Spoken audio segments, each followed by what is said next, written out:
नमस्कार, आप देख रहे हैं सत्यमेव न्यूज और आपके साथ मैं हूं निर्मला राव। राजस्थान में इंग्लिश मीडियम स्कूलों के मुद्दे पर राजनीति अब गर्मा चुकी है। कांग्रेस और बीजेपी के बीच इस बारे में तकरार बढ़ चुकी है। आइए जानते हैं इस विवाद का पूरा मामला और दोनों पक्षों के क्या आरोप प्रत्यारोप हैं।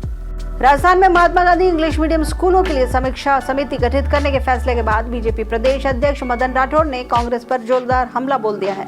उन्होंने कांग्रेस पर आरोप लगाया है कि वह इन स्कूलों को बंद करने की साजिश कर रही है। राठौड़ ने कहा कि कांग्रेस की शिक्षा नीति अव्यावहारिक और तात्कालिक वाहवाही लूटने के लिए बनाई गई है। उन्होंने ये भी आरोप लगाया कि कांग्रेस के बिना सही इंफ्रास्ट्रक्चर और प्रशिक्षित शिक्षकों के जल्दबाजी में इंग्लिश मीडियम स्कूल खोल दिए और जो दूर दराज के गाँवों के लिए पूरी तरह से अनुपयुक्त थे।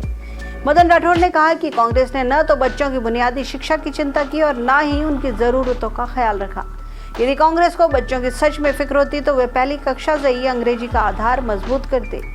राठौड़ ने यह भी स्पष्ट किया कि बीजेपी सरकार ने इस मुद्दे का समाधान के लिए एक समीक्षा समिति गठित की है, जिसका उद्देश्य बच्चों का शैक्षणिक आधार मजबूत करना है, स्कूलों में बेहतर इंफ्रास्ट्रक्चर और सुविधाएं मजबूत करवानी है और योग्य शिक्षकों की नियुक्ति करवाना है।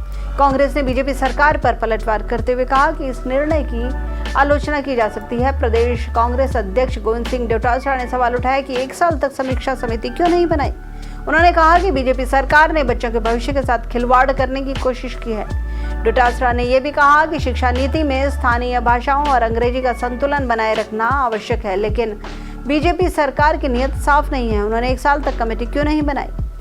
ये विवाद राजस्थान के शिक्षा क्षेत्र को लेकर एक महत्वपूर्ण चर्चा को जन्म दे रहा है। क्या सच में इंग्लिश मीडियम स्कूलों का भविष्य खतरे में है या सरकार सही तरीके से उन्हें सुधारने की दिशा में कदम उठा रही है? इस पर आने वाले दिनों में और भी राजनीतिक बयानबाजी देखने को मिल सकती है। इंग्लिश मीडियम स्कूलों और उनके मुद्दे पर बीजेपी और कांग्रेस के बीच आरोप प्रत्यारोप का सिलसिला जारी है। अब देखना ये दिलचस्प होगा कि राजस्थान सरकार इस विवाद को किस दिशा में आगे मोड़ती है और कांग्रेस की तरफ से वापस क्या जवाब आते हैं। इस मुद्दे पर आगे के अपडेट्स के लिए आप देखते रहिए सत्यमेव न्यूज, हमेशा सच के साथ।